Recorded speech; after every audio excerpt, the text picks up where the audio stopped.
Sampurasun.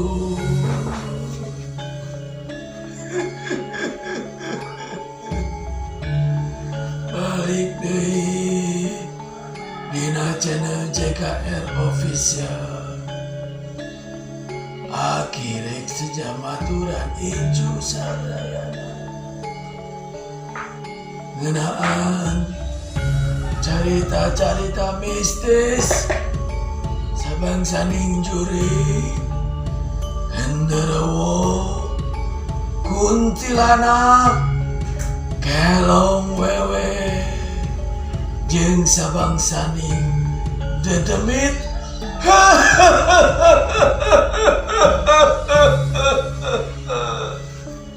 Dan akhirnya pepejen Oma upamanya teh Jumaah kaliwat di peting ulah sosorangan bisi aya nu maturan di tukang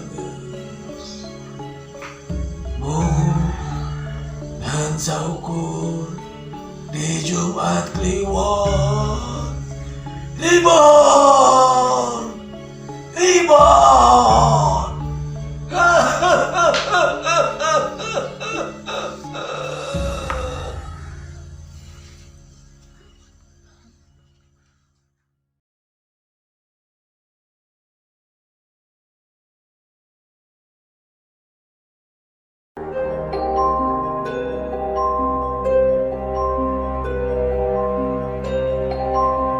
Mejeuna tunduh sok hayang ngadon sare ari ninggang jam sakieu teh.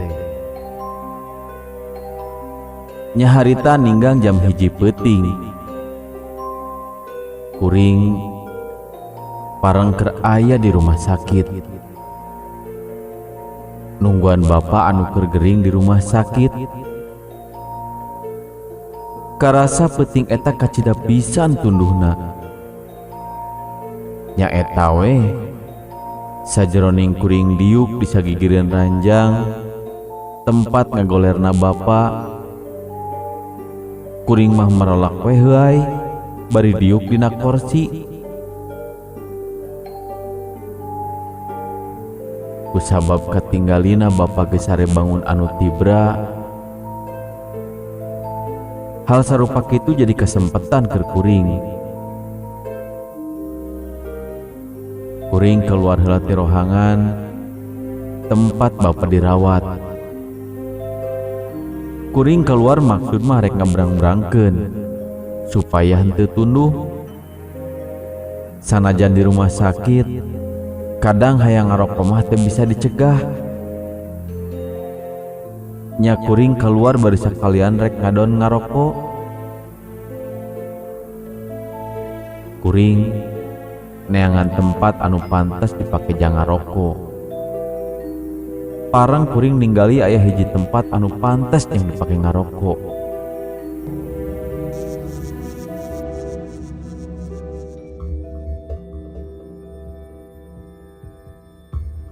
Malah di tempat eta aya saurang awewe anu keur diuk. Nya kabeneran keur kuring mah aya batur keur ngobrol. Jadi bari ngaroko teh bisa bari ngobrol. Kuring lempang muru eta tempat. Sanggeus tepi kuring terus permisi milu diuk ka eta awewe anu keur diuk.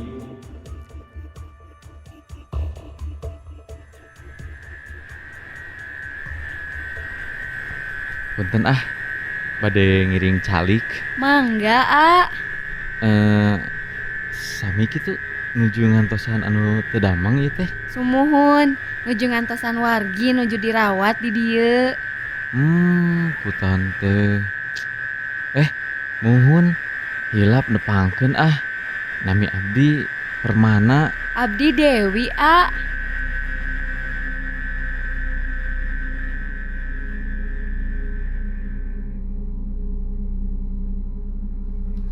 Dak dumadak rasa tunduh jadi leungit. Kuring jadi ngarasa cenghar. Nyanu jadi lantaran eta awewe anu diajak ngobrol teh meni geulis nataku. Jeung deui eta awewe anu ngaku ngaran Dewi jalmana teh sombong. Manehna daek diajak ngobrol ku kuring. Kuring beuki ngarasa betah ngobrol teh. Sanggeus Dewi ngabejakeun manehna masih nyorangan.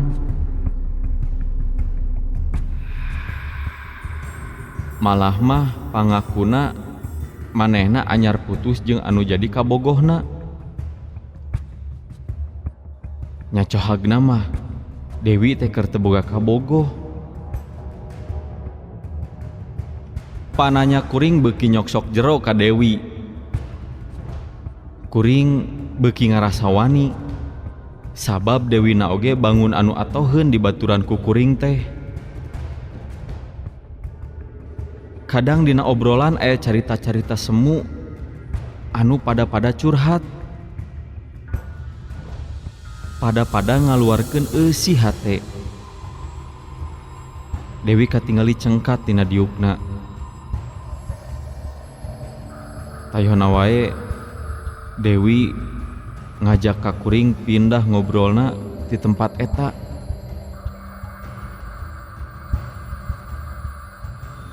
Taya panyangka naon-naon keur kuring mah. Nu aya nya leuwih atoh we diajak pindah ngobrol teh. Maksudna malaur aya di dinya. Terus pang-pangna mah arateul balas ku dicocoan reungit. Urang ngalih kira ngobrolna palih ditu aya ruangan kosong. Mangga meni tos apal geningan aya ruangan kosong palih ditu. Kaleresan we waktos abdi ka dieu diwartosan ku petugas rumah sakit. Leres. Di dieu mah meni seueur reungit kieu nya. Ari Dewi masih gana teu dicocoan reungitnya.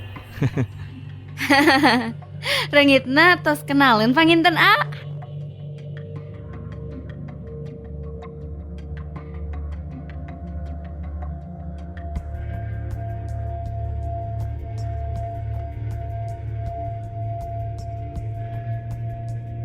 Dewi geus wani nungtun ka kuring. Asup ka salah sahiji ruangan anu ceuk manehna mah tumaninah lamun keur ngobrol paduduaan teh.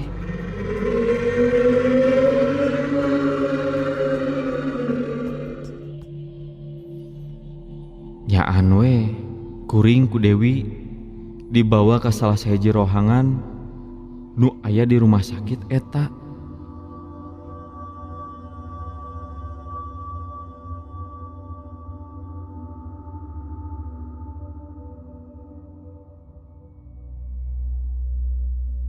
Rohangan anu cukup lega. Tapi katempona eta rohangan teh kosong ngan aya 2 kursi.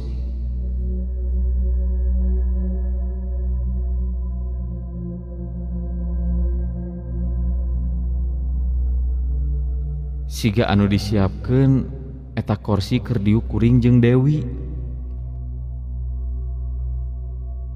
Kuring sanggeus aya di jero rohangan terus diuk dina kursi anu geus aya di dinya.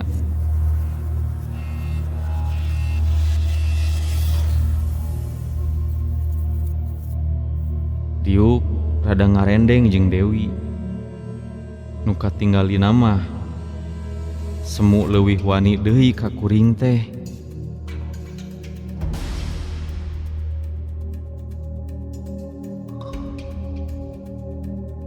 Keur kuring oge jadi teu asa-asa ngaheureyan atawa ngagonjak ka manehna. Tayohna wae kuring jeung Dewi siga anu geus wawuh lila. Sok padahal kakarek panggih harita.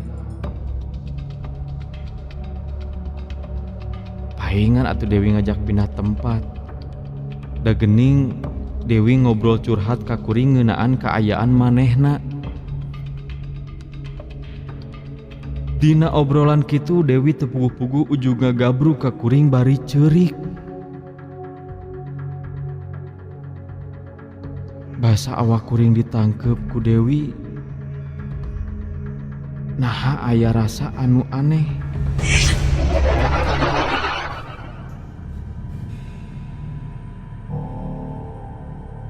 Awak Dewi karasa tiis.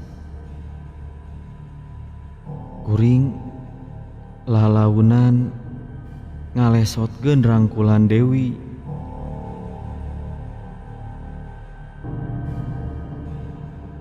Nya maksud teh bisi aya anu nanggehan petugas rumah sakit.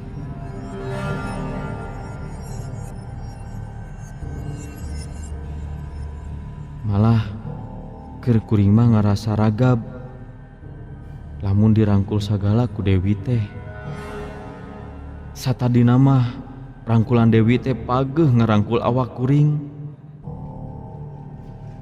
Tapi kusabab kuring maksa ngalesotkeun rangkulan manehna, nya teu burung rangkulan Dewi teh lesot.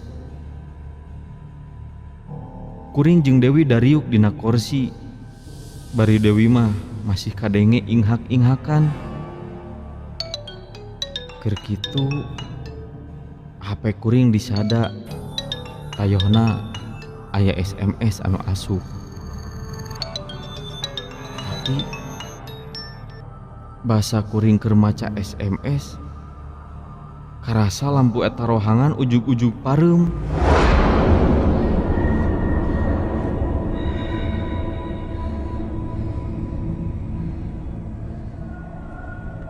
Pareumna teu lila ngan ukur memenitan. Barang brai lampu hurung deui.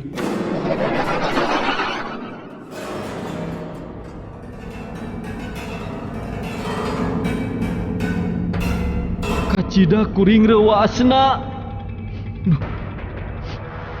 Tadina basa kuring mimiti datang ka eta rohangan. Jelas eta tempat teh kosong melongkong. Tapi naha ayeuna mah bet aya sababaraha hiji belangkar. Wi, naha geuning ieu tempat teh bet jadi kieu. Wi.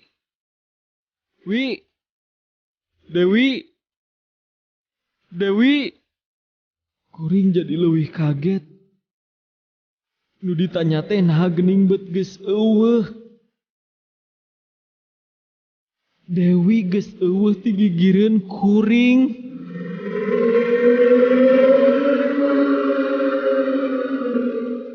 Basa kuring keur neangan Dewi. Katinggali dina belangkar aya anu ngagoler siga mayit. Ningali kitu mah mimiti pikiran kuring jadi ngarasa aneh.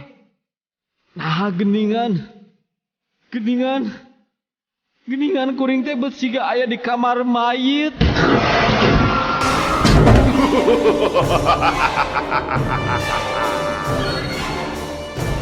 Leungeun kuring jadi nyabakan punduk anu jadi cingpuringkak.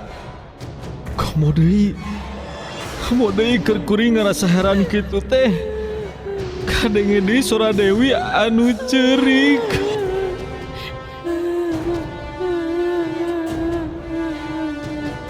Ceurikna persis basa Dewi keur ngarangkul ka kuring. Ngadenge kitu mah kuring jadi ngadeg-deg. Rek ingkah di eta tempat teu bisa. Dua suku kuring hese rek dilengkahkeun. Kuring ngan ukur bisa ngajentul lir ibarat patung. Jeung deui Pak Non bet hayang ningali wae ka eta mayit anu ngagoler di belangkar. Keur kajadian kitu ti luar kadenge suara ibu-ibu anu ceurik. Eta ibu-ibu teh ceurik bari nyebut-nyebut ngaran Dewi. Teu kungsi lila Keur kitu kaeta rohangan aya sababarha urang jalma anu asup. Malah salah saurang ibu-ibu mah bari langsung nyamperkeun ka salah hiji belangkar, bari ceurik teureun eureun. Jeung manehna teureun eureun nyebut-nyebut ngaran Dewi.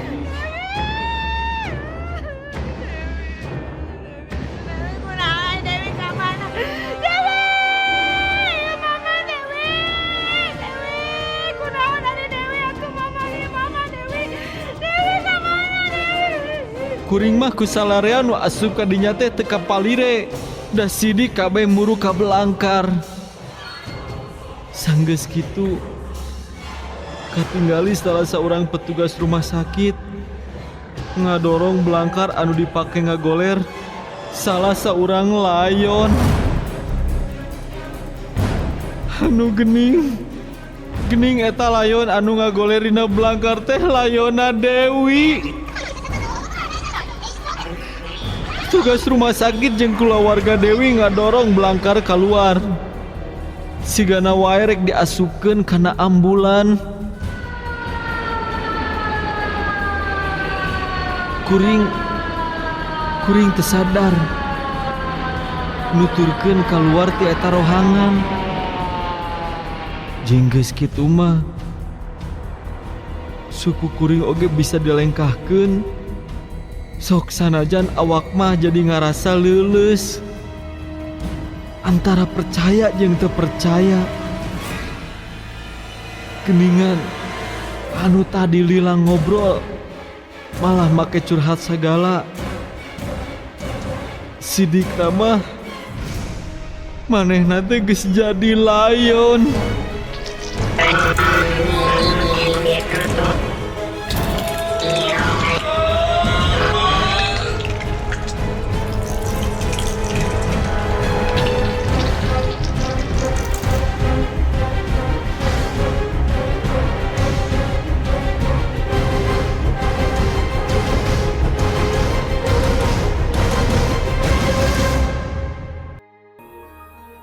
Kuring akhirna ditarima ku kulawargana. Kuring nyaritakeun kejadian anu kaalaman di rumah sakit. Yen Dewi kungsi ngobrol jeung kuring. Kuring oge nyaritakeun yen kuring minang didatangan dina ngimpi ku Dewi. Ku ayana kitu nya kuring diajak nyekar ku kulawargana ka makamna Dewi, bari dibarengan ku salah seorang ustad.